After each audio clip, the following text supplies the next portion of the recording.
Bonjour, je vais commencer par me présenter, puis je laisserai la parole à Zoé qui va commencer du coup après la présentation. Donc je m'appelle Roxane Turgon, je suis psychologue clinicienne et docteur en psychologie. Donc on va vous parler du Body Project, qui est un programme de prévention des troubles des conduites alimentaires. C'est un programme qui a été créé aux États-Unis par l'équipe du professeur Eric Stice et que j'ai ramené du coup en France et adapté culturellement pendant ma thèse. Donc c'était l'objet principal de ma thèse. Et on l'a ensuite utilisé avec Zoé, pour auprès des collégiens, collégiennes et lycéens, lycéennes pendant cette thèse et depuis, donc on le propose en formation aux professionnels. Donc on essaye de le déployer un peu, dans les pays francophones, surtout en Europe, parce que c'est un programme qui a reçu beaucoup de preuves scientifiques et qu'on trouve très intéressant pour, cette population des jeunes, pour prévenir, l'insatisfaction corporelle et les troubles des conduites alimentaires. Donc voilà, on espère qu'il continuera à se développer, de plus en plus. Donc bonjour à toutes et tous. Donc moi je suis Zoé Desbouis, je suis diététicienne, nutritionniste en libéral et par ailleurs je travaille avec Roxane donc, sur le sujet du Body Project. Donc notre objectif principal, comme elle le disait, c'est de participer au déploiement de ce programme de prévention. Donc je vais commencer la présentation. Roxane, si tu peux passer. Mmh. Donc, ce qu'on va faire ensemble aujourd'hui, on va voir déjà en introduction ce que c'est que le Body Project en quelques mots. On va travailler ensuite sur trois concepts qui sont essentiels lorsqu'on travaille avec le Body Project, à savoir l'insatisfaction corporelle, l'internalisation de l'idéal de minceur et la pression perçue pour s'y conformer. Ensuite, on va vous présenter les deux modèles théoriques sur lesquels repose le programme Body Project, donc à savoir le Dual Pathway Model of Bulimia et la théorie de la dissonance cognitive. Et Roxane vous présentera les résultats de la recherche ces 20 dernières années et le déploiement du Body Project actuellement sur le territoire francophone. Vous pouvez poser vos questions dans le chat au fur et à mesure, mais on va aussi laisser un temps de réponse aux questions à la fin. Roxane, tu peux passer, s'il te plaît. Merci. Donc en quelques mots, pour que vous puissiez comprendre.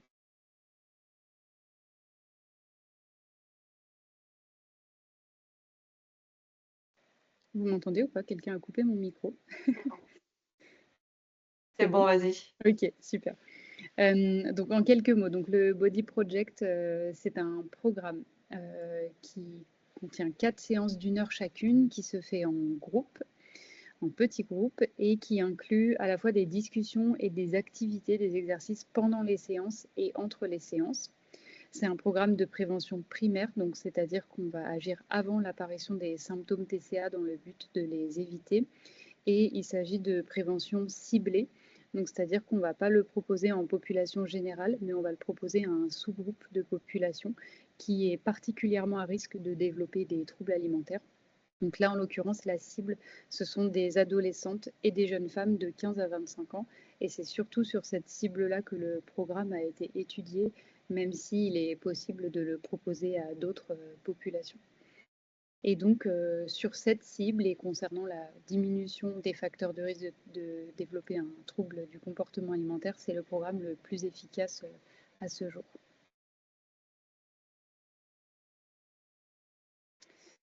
Donc, on va travailler sur trois notions, comme je vous disais. Donc, on va commencer par l'insatisfaction corporelle. C'est vraiment une notion clé dans le Body Project sur laquelle on travaille. Donc, je vous ai mis deux définitions voilà, qui peuvent paraître un petit peu difficiles à comprendre, mais l'insatisfaction corporelle, dans le langage courant, c'est ce qu'on appelle le fait d'être complexé par une ou plusieurs zones de son corps.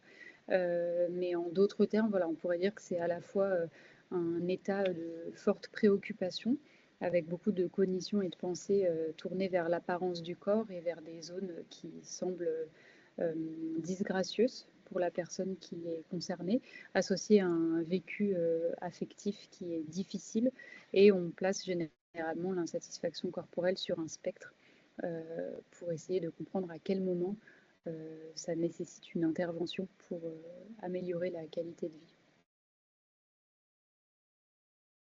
Vas-y Roxane, tu peux passer. Merci. Donc comme je vous le disais, ça peut concerner une ou plusieurs zones du corps.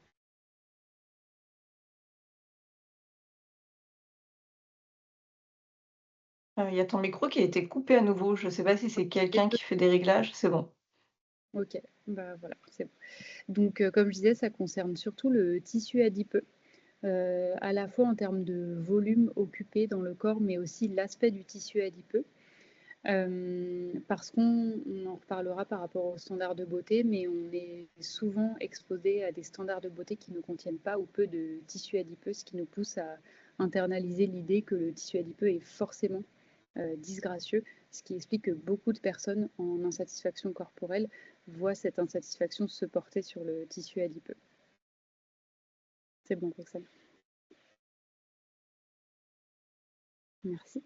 Donc, on va travailler sur deux autres notions parce qu'il se trouve que dans le Dual Pathway Model of Bulimia qu'on vous présentera plus tard, c'est perçu comme les deux principales causes d'insatisfaction corporelle, donc à savoir l'internalisation de l'idéal de minceur et les pressions que l'on perçoit, différents types de pressions que l'on perçoit et qui nous poussent à nous conformer à cet idéal de minceur. Donc, par rapport à la notion d'internalisation, là aussi, c'est une définition qui peut paraître un petit peu compliquée, mais vous êtes peut-être familier de ce terme d'internalisation. Donc l'idée, c'est que on finit par penser par soi-même et pour soi-même des choses qui, à la base, étaient plutôt externes à nous, étaient plutôt liées à notre environnement. Donc pour l'idéal de minceur, ce qu'on peut dire, c'est qu'il existe un idéal de minceur. Donc c'est un standard de beauté qui est unique et qui est toujours mince et qui n'est pas représentatif de la diversité. Et pourquoi on parle d'idéal? Parce que ce standard de minceur est presque toujours associé à des vertus, des qualités ou des retentissements positifs. Par exemple, la richesse, par exemple la santé, la désirabilité, la popularité, etc. Et il se trouve que parce qu'on est surexposé dans notre environnement à cet idéal de minceur, à force de le voir et d'y être exposé, on va internaliser que c'est ce à quoi il faudrait idéalement ressembler pour obtenir tous ces retentissements positifs.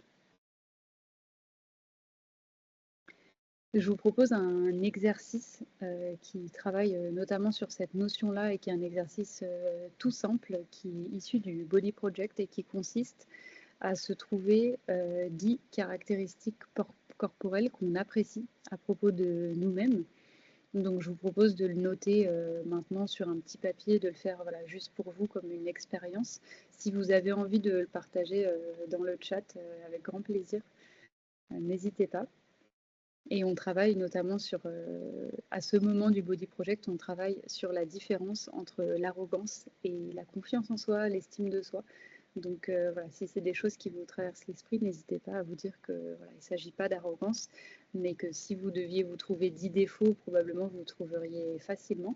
Et donc là, l'exercice qu'on vous propose, c'est de vous trouver juste 10 qualités, 10 choses que vous aimez à propos de votre apparence physique. Et si toutefois vous n'en trouvez vraiment pas 10, on vous propose d'en trouver au moins 3 et de compléter jusqu'à 10 avec des choses que vous aimez chez vous mais qui ne concernent pas votre apparence physique.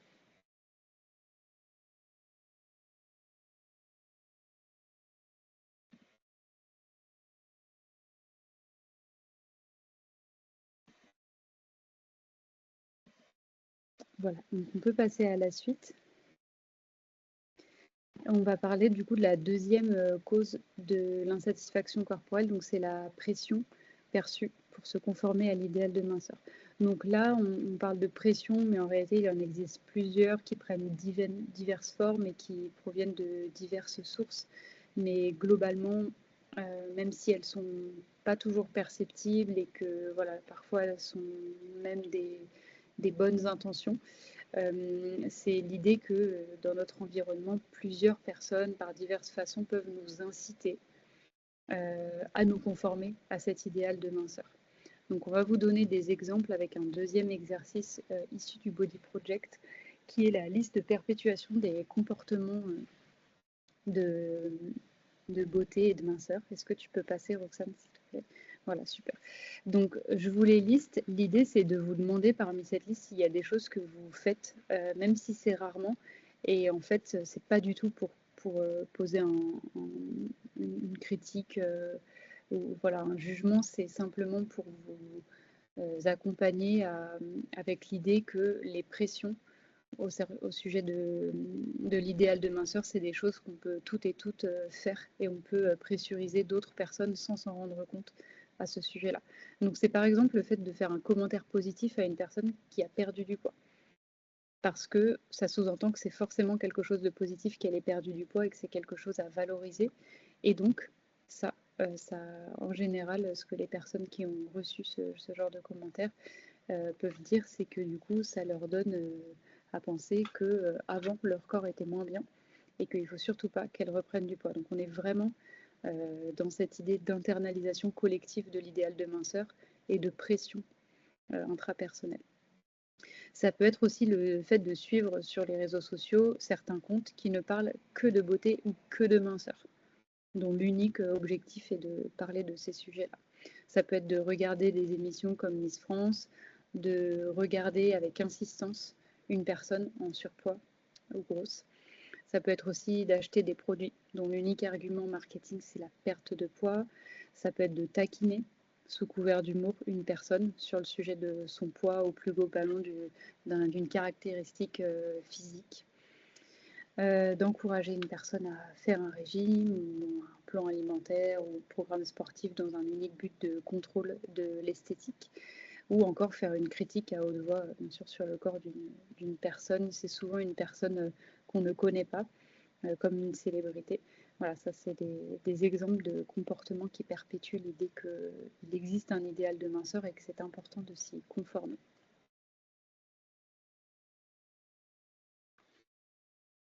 Je te laisse prendre la suite. Ouais, merci Zoé du coup. Donc, elle a planté le décor un peu de qu'est-ce qu'on pouvait faire dans le Body Project et pourquoi est-ce qu'on était sur le domaine du corps. Donc moi, je vais vous parler un peu plus de la théorie pour comprendre un peu le lien avec ce qu'a fait Zoé.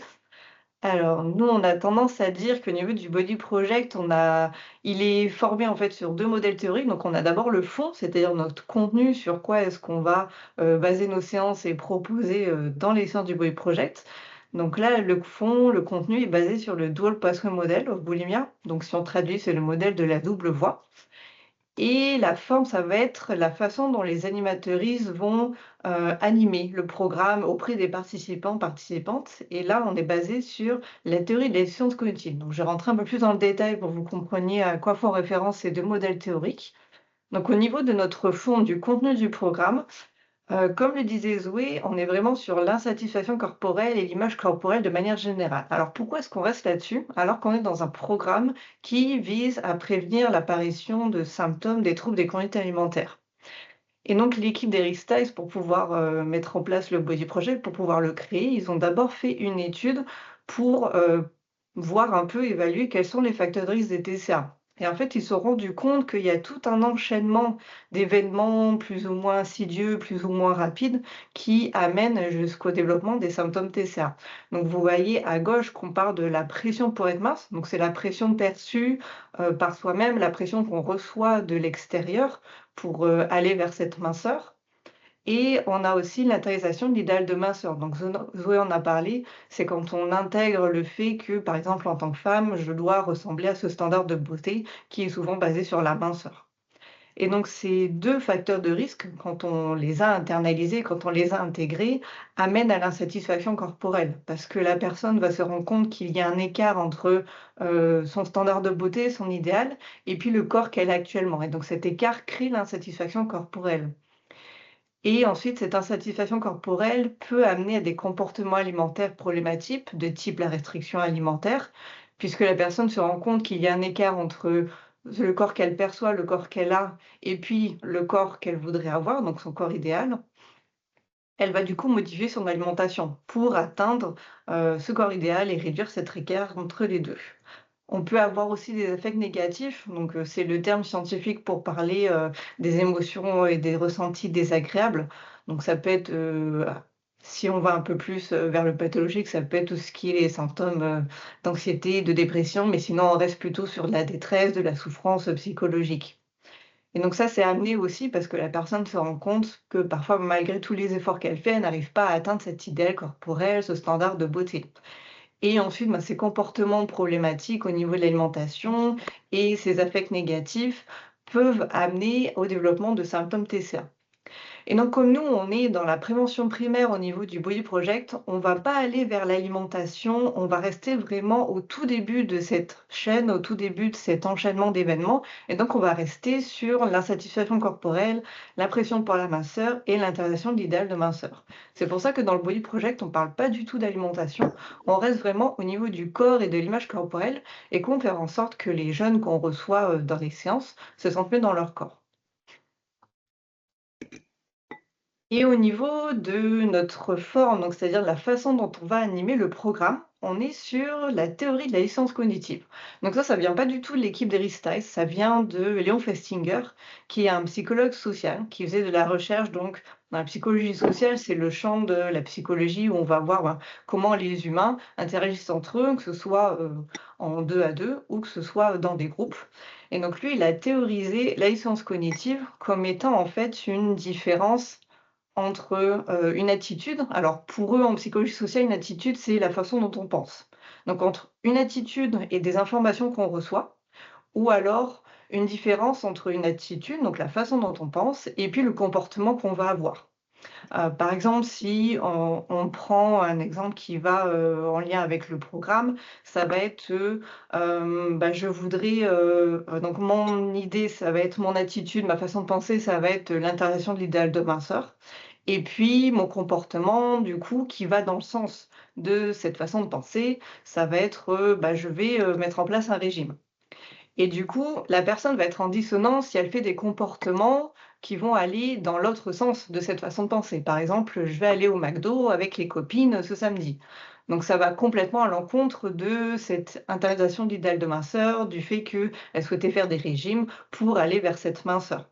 Et donc là, ça va créer une dissonance, ça va créer un état émotionnel inconfortable où alors c'est pas forcément conscientisé, mais la personne sent qu'il y a quelque chose qui va pas bien, qui est pas bien en phase avec la façon dont elle se comportait avant ou avec la façon dont elle pensait avant. Et donc nous, en fait, dans le programme, on va faire exprès de les mettre en dissonance. On va chercher justement à les faire remettre en question cette façon de penser, le fait qu'elles aient internalisé cet idéal de minceur, le fait qu'elles aient envie de ressembler à cet idéal, à ce standard de beauté dont parlait Zoé. Et nous, le but de les mettre dans cette dissonance, donc ça va être de remettre en question cet idéal de minceur et aussi qu'elles puissent changer leur façon de penser pour adopter plutôt une attitude, une façon de penser qui va vers l'acceptation corporelle. Et ensuite, d'adopter des comportements qui vont plus dans ce sens-là. Donc pour vous donner un exemple un peu plus concret au niveau du programme, voilà. Donc, on part au début, du postulat qu'on est sur cette première ligne. Je ne sais pas si vous voyez ma souris en rouge. Donc leur attitude, leur façon de penser, c'est l'internalisation de l'idéal de minceur. Donc, j'ai internalisé qu'en tant que femme, je dois ressembler à ce standard de beauté, à cette femme mince, mais aussi qui fait pas mal de sport. Maintenant, on a ça et donc je fais des comportements qui vont dans ce sens-là. Donc je parlais de régime, d'adopter un style vestimentaire particulier, de maquillage, de faire du sport et cetera. Donc nous, on part du postulat que quand les participants, participantes viennent, du coup dans les séances, elles ont vraiment cette attitude, cette façon de penser. Donc c'est un parti pris, évidemment. Après, ça peut être vérifié aussi, dans la façon dont on présente le programme aux participants pour qu'elles viennent vraiment si elles ont des préoccupations corporelles, des complexes, qu'elles sont en insatisfaction corporelle et qu'on vont être vraiment dans ce postulat. Et donc nous, dans les séances, on va leur faire dire des choses, on va leur demander de dire des choses, de voir des discours, de nous donner des arguments qui vont à l'encontre de l'idéal de minceur et on va leur proposer de faire des activités où elles vont faire des comportements qui vont aller à l'encontre, là aussi, de l'idéal de minceur. Donc l'idée, c'est notre deuxième ligne, c'est de les mettre en dissonance. Donc on leur fait faire des choses, on leur fait dire des choses qui vont à l'inverse de ce qu'elles font ou de ce qu'elles disent habituellement pour créer cette dissonance et qu'elles remettent en question cette idée de base, cette attitude de base, cette façon de penser. L'idée pour nous, c'est que petit à petit, comme disait Zoé, on a 4 séances. Donc la répétition fait qu'elles vont faire beaucoup d'activités qui vont aller à l'encontre de leur façon de penser de base pour que la répétition amène une réduction de l'internalisation de l'idéal de minceur. Donc on est sur notre troisième ligne et donc, soit elles vont réduire cette internalisation de l'idéal de minceur, donc elles vont réduire en fait l'idée que, OK, c'est peut-être moins important finalement de ressembler à cette femme idéale, si je reprends mon exemple du début. Voire elles vont changer leur attitude, leur façon de penser pour aller, comme je disais tout à l'heure, plutôt vers l'acceptation de son corps voire une appréciation de leur corps. Ça, c'est vraiment le top du top, mais du coup, ça dépend de chaque participante, de là, où elles en sont et puis, de ce qu'elles prennent aussi au niveau du programme. Et donc l'idée, c'est dans notre troisième ligne, donc elles arrivent à cette réduction de l'internalisation de minceur, pardon, ou alors vers une acceptation corporelle, et qu'ensuite, il y a à nouveau un accord avec leur comportement. Donc par exemple, adopter une variété, dans leur alimentation, aller vers une alimentation qui est plutôt dans un but, de santé, par exemple, ou dans un but de plaisir, plutôt que dans un but, de régime ou esthétique, par exemple. Donc nous, c'est vraiment notre but là. Au niveau du contenu des séances, pour vous expliquer un peu plus, donc là, on passe rapidement parce que les 4 séances sont très denses en fait. Et dans la première séance, donc on va être vraiment sur de la prise de confiance pour les participants, participantes et poser les choses. Donc on va discuter sur l'idéal de minceur, définir en fait qu'est-ce qu'on entend par idéal de minceur, voir si ça correspond avec leur façon de penser aussi. Du coup, ça nous permet de vérifier que là, on est bien sur notre postulat de base, qu'elles ont internalisé cet idéal de minceur. Et puis, on va commencer à induire de la dissonance parce qu'on va faire un débat sur les conséquences associées à cet idéal. Donc, par exemple, on va leur dire, bah, OK, c'est quoi pour vous, en fait, les conséquences de poursuivre cet idéal de minceur, de vouloir ressembler à ce standard? Et donc là, on commence à leur donner des arguments qui vont à l'encontre de cet idéal de minceur.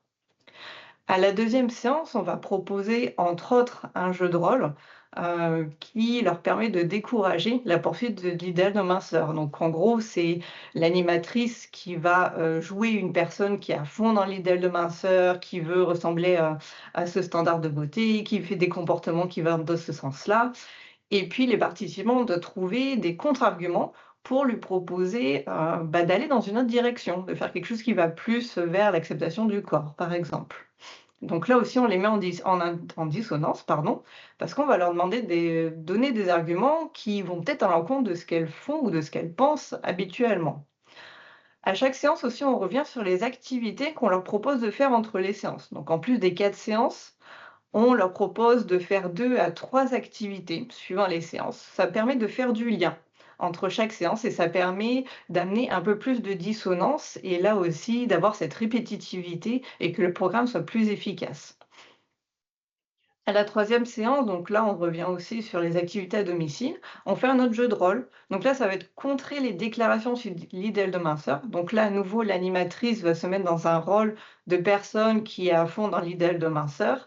Et là, par contre, le but, c'est plus de l'affirmation de soi pour les participants, participantes. Ça va être de vouloir dire qu'elles vont vouloir stopper la discussion, qu'elles ne veulent pas parler de l'idéal de minceur, qu'elles ne veulent pas parler du corps, que ce soit de son corps ou du corps d'autrui, qu'elles préfèrent parler d'autres sujets. Donc là, on est vraiment dans l'idée de stopper, on ne donne pas d'arguments, c'est plutôt, de poser des limites. Et puis on leur propose un défi comportemental, ça va être, entre la séance 3 et 4, de faire quelque chose qu'elles n'ont pas ou qu'elles n'ont plus l'habitude de faire, qu'elles n'osent plus faire parce qu'elles ont des préoccupations corporelles, parce qu'elles ont des complexes. Par exemple, ça va être, d'aller, à la piscine, en maillot de bain, ça va être, d'aller porter tel vêtement, ça va être d'aller dans tel lieu parce qu'elles évitent de le faire, parce qu'elles se sentent pas à l'aise avec leur corps. Donc l'idée là, bien sûr, c'est de leur proposer une activité qui fait sens pour elles et puis aussi qui les mette en sécurité. Donc là, on va vraiment vérifier que c'est quelque chose qui est faisable, qui est accessible et que ça soit une expérience positive pour elles. Et puis alors on l'a pas mis là, mais on fait quelque chose qu'on trouve intéressant aussi qui s'appelle de l'activisme corporel. Donc là aussi à faire entre la séance 3 et 4, ça va être pour elles, de proposer quelque chose pour les autres. Là, de proposer une activité à faire, soit elles à faire pour les autres, soit à faire avec d'autres personnes, pour aider d'autres personnes à se sentir mieux dans leur corps aussi. Donc ça peut être, par exemple, on avait des jeunes filles en fin de séance où elles avaient écrit en groupe là, du coup, des phrases qui allaient dans le sens de l'acceptation corporelle ou de l'appréciation corporelle et ensuite à la fin de la séance, elles sont allées voir le CPE pour leur demander si on pouvait afficher ces phrases dans le hall, du collège. Donc ce qui permettait d'en faire bénéficier à tous les collégiens et collégiennes. Donc ça, par exemple, pardon, c'est une activité, d'activisme corporel qu'elles peuvent faire entre les séances 3 et 4. Donc ça permet de décentrer un peu aussi plutôt que de faire des choses pour elles, mais de faire des choses pour les autres. Et puis dans la quatrième séance, donc là, on est vraiment sur, la conclusion. Donc on revient à nouveau sur les activités, donc le défi comportemental, l'activisme corporel, comment ça s'est passé. On valorise tout ce qu'elles ont pu faire, voir si elles souhaitent faire d'autres choses aussi pour continuer, dans ce chemin-là. Et puis on passe un petit moment sur quels ont été les bénéfices perçus pour elles, du programme. Donc ça va être, les activités qu'elles ont préférées, qu'est-ce qui a changé pour elles dans ces 4 séances, qu'est-ce qu'elles veulent faire ensuite après la fin du programme, par exemple. Voilà, donc ça, c'est un petit aperçu de qu'est-ce qu'on peut faire dans les 4 séances. Il y a d'autres choses aussi, mais c'est les activités principales en tout cas. Ça vous donne une idée, de ce qu'on peut leur proposer. Alors, un autre exemple d'activité, donc là, ce que vous voyez tout à droite, c'est les phrases du coup que les jeunes, sont allés afficher, dans le hall du collège, donc ça vous donne un exemple d'activisme corporel. Celui de gauche, c'était un groupe de garçons au collège où ils ont créé une affiche, de magazine. Ils ont inventé une affiche, une couverture de magazine pour, promouvoir, bah, plutôt l'acceptation du corps et là, le partage plutôt que l'esthétique. En tout cas, c'est eux, ils avaient pris cet angle-là. Et puis celui du milieu, ça c'était quelque chose qu'on a repris aux États-Unis, mais que nous on est allés faire en équipe, pour s'amuser, donner des exemples aux jeunes. Donc c'était d'aller coller des post-it sur les magazines, dans une librairie, qui promouvoit, l'idéal, de minceur, les régimes, tout ça, pour montrer quel type d'activisme corporel on pouvait faire aussi, pour les autres personnes. Donc ça peut être des choses toutes simples, ça peut être des choses, qui prennent pas trop longtemps et qui peuvent avoir, voilà un petit impact, dès que les personnes les voient. Alors au niveau des résultats de la recherche, donc comme je disais, le Body Project, il a été fait aux États-Unis par l'équipe d'Eric Stice. Donc il a été, étudié par cette équipe et par d'autres équipes indépendantes dans d'autres pays, anglophones, mais aussi donc il y a eu des études, dans les pays francophones dont je vous parlerai tout à l'heure. Et en tout cas, il est étudié depuis, les 2000. Donc ça veut dire que ça fait 25 ans qu'on a des recherches dessus et en tout cas, c'est actuellement, le programme de prévention primaire, donc des troubles des conduites alimentaires, qui est le plus étudié et qui est pour l'instant le plus efficace. De toute façon, dans la recherche, ça change, donc on verra, si on trouve d'autres, programmes qui sont intéressants. Et donc on voit que ce programme permet la réduction plus importante au POSEL, donc c'est-à-dire après le programme, dans les facteurs de risque des TCA. Donc tous ceux qu'on a vus dans notre modèle tout à l'heure, dans notre enchaînement qui amène jusqu'aux symptômes TCA et on a également une réduction dans les symptômes TCA. Alors on disait que c'était de la prévention primaire parce qu'à la base, il a été fait vraiment avant qu'il y ait le moindre symptôme.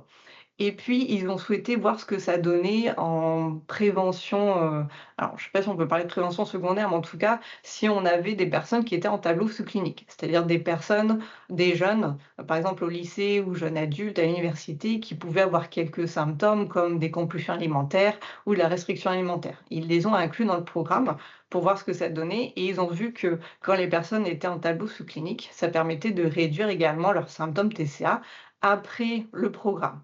Et donc ça, c'est en comparaison, d'un groupe contrôle.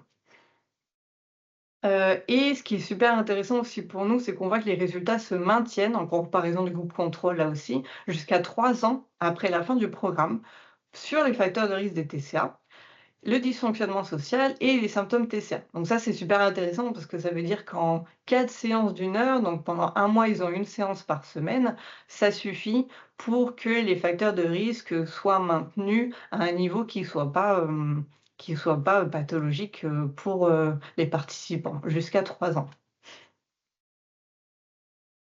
Ce qui est super intéressant pour nous aussi, c'est qu'ils ont fait une étude en 2017 et ils ont montré que les résultats sont similaires quand le Body Project est animé par des chercheurs-chercheuses, des psychologues ou des étudiants pairs. Alors, les étudiants pairs, c'est des étudiants donc de l'université qui ont fait le programme en tant que participants, puis qui ont été formés, puis qui ont co-animé. Donc, il y avait un étudiant, étudiante et puis un professionnel et ensuite les étudiants ont pu animer à 2 les séances et donc ça, c'est super intéressant parce qu'on sait, de plus en plus maintenant, l'intérêt, de la paire aidance et puis, d'avoir aussi, ben, des messages qui viennent, de personnes qui sont du même groupe que nous, au niveau de l'âge, au niveau de l'appartenance ou des événements, des situations qu'elles vivent. Et c'est pour ça aussi que dans la formation qu'on propose, on ne demande pas de prérequis parce qu'on a vu que si les personnes comprennent bien les 2 modèles théoriques qu'on vous a expliqués et puis, l'animation de groupe au niveau du programme, comme, les séances sont très cadrées en fait, la mise en place est assez facile, en tout cas du contenu. On voit également que le Body Project réduit significativement le développement futur d'un TCA. Donc ça, c'est une étude qui date de 2021 et qui vont dans le sens des résultats qu'on avait jusqu'à présent, donc ça confirme les résultats qu'on avait. Au niveau de la recherche en France, donc on a, plusieurs études qui ont été faites. Il y en a une qui a été faite en 2023 en Suisse, donc c'est une étude contrôlée randomisée, c'est-à-dire que on avait un groupe expérimental, donc le Body Project et puis un groupe contrôle. Donc là, on avait 11 personnes qui ont fait le Body Project, donc c'était que des femmes. Vous voyez que c'est 18 à 28 ans, donc là, on est un peu plus large au niveau, de l'âge. On a 11 femmes qui ont fait le Healthy Weight, qui est un autre programme de prévention, mais qui est plus basé sur l'alimentation et l'activité physique. Et puis on a 11 personnes qui étaient en liste d'attente. Et donc c'est randomisé, ça veut dire que les personnes n'ont pas choisi dans quel groupe elles étaient. C'était une répartition au hasard. Ce qui permet de réduire les biais et d'avoir des groupes qui sont plutôt homogènes. Donc c'est mieux pour la recherche, pour montrer que c'est vraiment le programme ou pas qui était le plus intéressant. Et donc elles n'ont pas eu beaucoup de personnes, comme vous voyez, ces 33 femmes, parce qu'elles sont tombées pendant le Covid, donc elles ont eu du mal à recruter, même si c'était en visio. Donc elles ont trouvé, dans cette étude, une amélioration de l'insatisfaction corporelle et de la restriction alimentaire, donc chez les personnes qui ont fait les programmes, que ce soit le Body Project ou le Healthy Weight, en comparaison de la liste d'attente. Donc en tout cas, les programmes étaient plus efficaces que le groupe contrôle, donc ça va dans le sens de ce qu'on avait avant et c'est la même chose pour les symptômes TCA, heu, pour les personnes qui ont fait le Body Project. Elles ont pas retrouvé ça pour l'autre programme, en tout cas. Par contre, il y avait pas de différence sur l'internalisation de l'idéal de minceur et les affects négatifs, donc c'est un peu moins efficace que ce qu'on a dans la littérature actuellement, mais peut-être que c'est dû au fait qu'on n'avait que 33 femmes, ce qui est un échantillon très faible, donc ça demanderait à être refait. En tout cas, il y a d'autres études qui ont montré que ce soit fait en présentiel ou que ce soit fait en visio, le programme Body Project est autant efficace. Et ensuite, il y a donc l'étude que j'avais faite pendant ma thèse. Donc là, nous, notre idée, c'était de partir sur les préadolescents, préadolescentes, donc au collège, 11 à 15 ans, parce qu'on avait beaucoup de littérature, comme le disait Zoé, sur les 15-25 ans, donc lycée et jeunes adultes à l'université, mais assez peu de littérature au niveau du collège pour voir ce que ça donnait. Donc là, pareil, on a eu le Covid, donc on n'a pas eu grand monde. On a eu 68, participants au total, donc 39 qui ont fait le Body Project et 29 dans le groupe contrôle. Donc c'était un documentaire vidéo, on leur a passé, une conférence d'une ancienne mannequin qui expliquait les risques, au niveau, de l'image corporelle, de la société, de l'impact des médias. Donc nous, on a trouvé une réduction de l'internalisation de l'idée de minceur chez les participants du Body Project en comparaison du groupe contrôle. Donc ça, c'est super intéressant parce que c'est, rappelez-vous, dans notre chaîne, au niveau du modèle théorique, c'est un de nos premiers facteurs. Donc c'est-à-dire qu'on a touché en tout cas le début de la chaîne. Par contre, on n'a pas eu d'effet sur les autres facteurs de risque. Et donc c'est concordant avec le reste de la littérature. Il y a eu 2 autres études qui ont été faites sur des préadolescentes, donc là que des filles qui avaient montré les mêmes résultats. Donc en fait, on se rend compte que le Body Project, pour les collégiens et collégiennes, c'est quand même moins efficace, que pour les lycéens, lycéennes et pour les jeunes adultes. Donc pour l'instant, on le propose pas, nous, on le recommande pas pour cette population-là. On reste vraiment sur la tranche 15-25 ans. En tout cas, c'est là où on a le plus de preuves solides. Au niveau de notre formation et du développement du Body Project en territoire francophone, donc on a fait alors là, on en a un petit peu plus parce qu'on en a fait, on a fait 2 sessions de formation en septembre, mais jusqu'à présent, on était à 6 formations depuis 2021. Heu, on avait donc 58 personnes formées, donc du coup maintenant ça doit être entre, on doit être autour de 70 personnes, donc qui sont un petit peu réparties en France comme vous voyez et les personnes viennent d'un peu partout. On a quelques personnes en Suisse et là on a des personnes qui venaient de Belgique aussi. Et puis au niveau de la mise en place du programme, donc ça peut être fait dans différents cadres. Donc les établissements scolaires bien sûr puisque c'est, la première cible, puisqu'on est dans de la prévention primaire. On a eu des personnes qui l'ont proposé aussi en libéral pour des enfants de patientes, Donc là, c'était vraiment pour éviter la transmission, des parents qui pouvaient avoir un TCA à leurs enfants. Donc on était aussi dans de la prévention primaire et on a une personne qui l'a proposé en hôpital de jour, donc là, c'était en prévention de la rechute. Donc on voit qu'il y a plusieurs, cadres qui peuvent être intéressants aussi pour ce programme. Et donc si vous avez d'autres questions, donc on a un site internet, le Body Project France, où vous avez, tous les détails de ce qu'on vient de dire au niveau de la théorie du Body Project, le résultat des études. Vous pouvez aussi avoir, nos actualités, les différentes formations qu'on fait, les différents webinaires comme là on fait, les différentes présentations ou ateliers. Et puis donc si vous avez des questions, nous on reste disponible, maintenant, si vous avez le temps, ou bien, par mail aussi.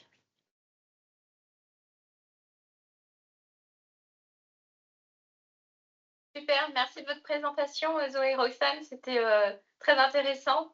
Je pense qu'on va avoir pas mal de questions là sur le chat.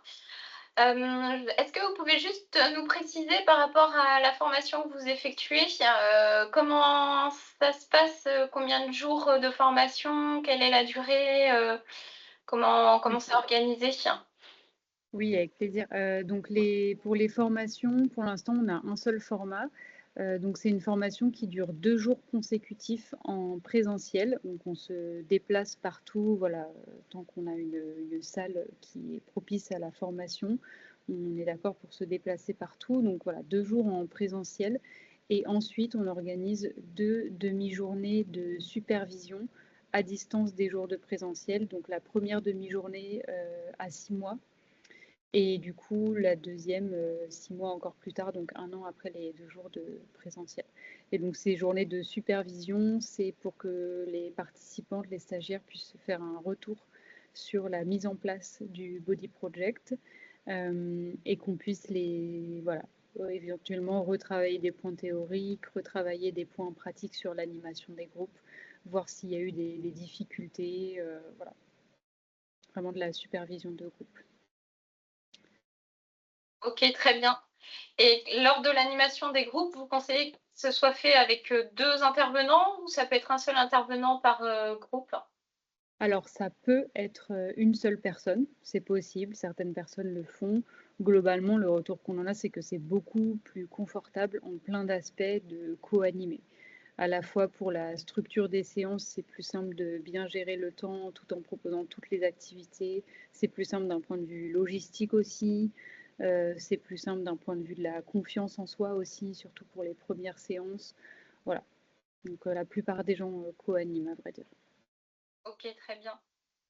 On a une question sur les modes de financement de votre formation, notamment pour les Mmh. professionnels qui sont en libéral.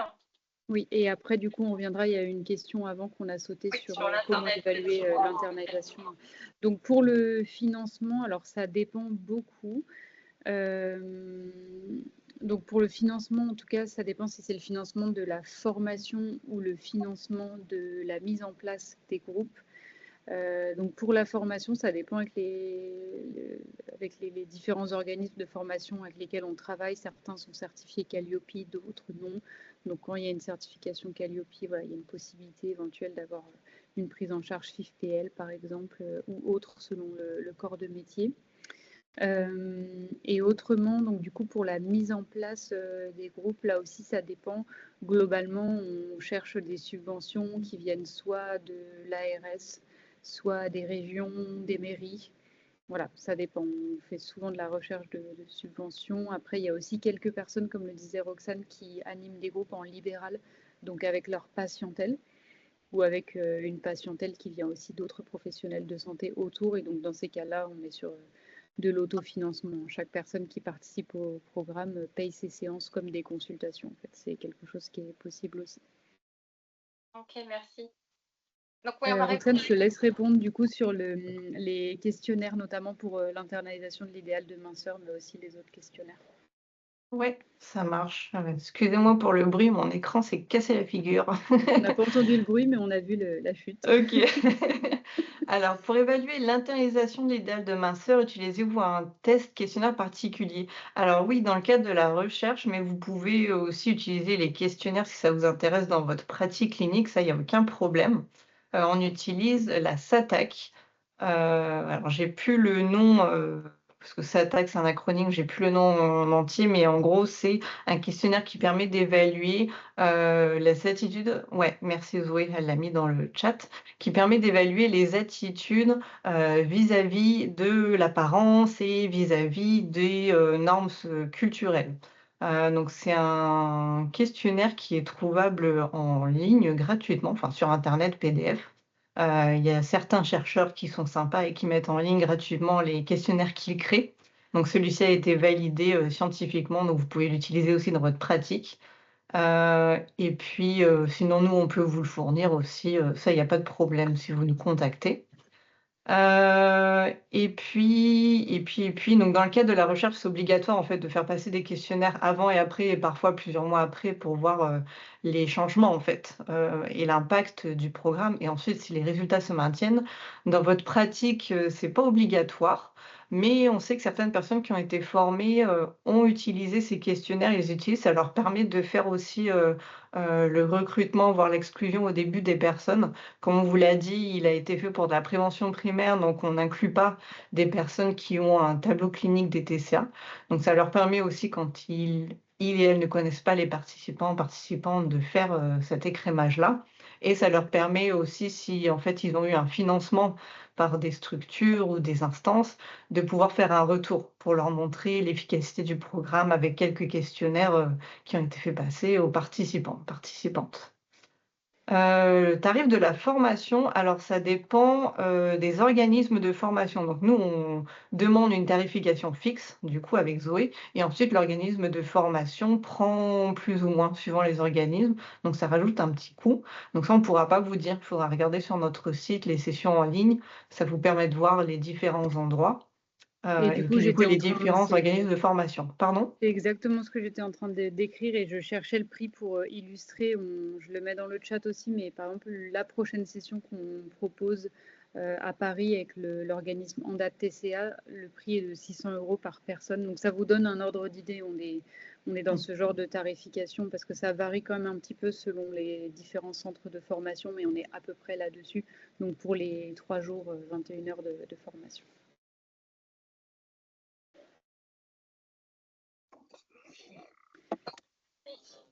La dernière slide.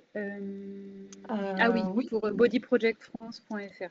Je vais aussi vous le noter dans le chat. ouais, je peux le repartager. Normalement, je Donc l'ai c'est toutes encore, les deux voilà. qui sommes à l'initiative .com, pardon. On est à l'initiative du site, donc si vous nous contactez, voilà, ce sera forcément l'une ou l'autre qui vous répondra. N'hésitez pas. On a une question concernant la sensibilisation des professionnels de santé, de médecins également par rapport à votre programme. Oui. Comment vous procédez? Alors, c'est pour ça que ce webinaire, comme plusieurs autres propositions qu'on nous fait, globalement, on accepte toujours parce que on a vraiment à cœur que de plus en plus de personnes, différents types de soignants, voilà, que ce soit des médecins, mais pas que tous les professionnels de santé, tous les professionnels du scolaire, du périscolaire, du social, etc., aient au moins conscience de l'existence de ce programme et puissent éventuellement nous aider dans la mise en œuvre, dans le déploiement. Voilà, après, on est assez limité, on n'est que deux, on a une activité libérale à temps plein, on fait ça sur notre temps en plus. Donc voilà, si vous avez des idées, surtout qu'on n'est pas médecin toutes les deux, c'est des sphères qu'on fréquente assez peu en fait, parce qu'on travaille en libéral. Donc on a peu de médecins dans nos contacts, on travaille assez peu avec des médecins. Donc si vous avez des idées à nous suggérer, des interventions qu'on pourrait faire pour leur présenter le programme, on est preneuse. Oui, bien sûr. Bah, déjà, du fait de ce Oui. webinaire, ça vous a permis un petit peu de toucher certains professionnels de santé par rapport à ça. Et effectivement, ce serait intéressant que ça se développe, notamment, là, je pense au niveau de la médecine scolaire. Vous savez si en France, il y a certains lycées qui ont déjà mis en place le programme? Il y en a un petit peu, mais pas beaucoup. C'est encore assez récent. Voilà, pour plusieurs raisons. Déjà, tant que le programme n'est pas suffisamment connu, c'est difficile. Travailler avec l'éducation nationale, voilà, c'est aussi quelque chose qui est difficile. On a très récemment pu faire inscrire le Body Project dans le registre des programmes probants en prévention santé, le registre de Santé publique France, mais ça date de juillet 2025, vous voyez, c'est très très récent. Donc c'est quelque chose qui va aider à la reconnaissance du programme, mais voilà, il y a actuellement un gros décalage entre le nombre d'études qui attestent l'efficacité du programme et le peu de pratiques sur le terrain en France. Donc voilà, c'est pour ça qu'on œuvre pour ça. Et donc pour les séances, donc c'est 4 séances d'1 heure sur idéalement 4 semaines consécutives. Et donc pour le recrutement des patients, donc ce serait, si j'ai bien compris votre question, dans un cadre libéral. Moi, je le fais pas, mais je sais que les collègues qui le font vont soit en parler à toutes leurs patientes, patients concernés pendant un rendez-vous, dire voilà, il y a ce groupe. Je pense qu'il serait intéressant pour vous, au vu des sujets qu'on travaille, ça serait complémentaire à nos séances individuelles. Ça peut aussi être des affiches dans la salle d'attente, ça peut être des mails groupés à la patientèle. Voilà. Je pense que c'est essentiellement ça. On a un format aussi qui existe en 2 fois 2 heures, enfin qui a été étudié, aux États-Unis. Ils ont comparé le format 4 fois 1 heure et le format 2 fois 2 heures et ils ont vu que les 2 étaient autant efficaces. Nous, on a des personnes qui l'ont proposé dans ce format 2 fois 2 heures, donc ça permet enfin, c'est peut-être un peu plus simple au niveau de l'organisation, que ce soit dans les établissements scolaires ou en libéral. Par contre, ils ont vu qu'il y avait une certaine frustration parce que finalement, on fait la première séance en 2 heures. Ensuite, donc, ils ont les activités à domicile et puis il y a, la deuxième séance et tout de suite le programme est fini. Donc, alors que la dynamique de groupe commence à s'instaurer. Donc, c'est aussi possible, mais en tout cas, nous, dans les retours, on a eu une certaine frustration des personnes, que ce soit autant des intervenantes que des participantes, qui l'ont fait sous ce format-là. Ok, très bien, merci. Je ne sais pas s'il y a d'autres questions parmi les participants. J'ai l'impression qu'on a fait le tour. En tout cas, si des questions vous reviennent, on vous a mis notre adresse email. Donc, d'intervenir, je crois. Oui, est-ce que vous m'entendez? Oui. Oui. Oui, bonjour Arnaud Boudonneau, je suis porteur de l'expérimentation article 51 Timéo et je trouve la présentation très intéressante. Merci beaucoup, félicitations pour ça. Et puis les articles 51 peuvent être une piste de financement. Les articles 51, c'est des financements dérogatoires pour innover en santé, c'est ce que vous faites. Donc il y a probablement une piste. Peut-être qu'on pourra effectivement échanger ensemble sur l'intégration de ce que vous faites dans des parcours financés par ce mode-là.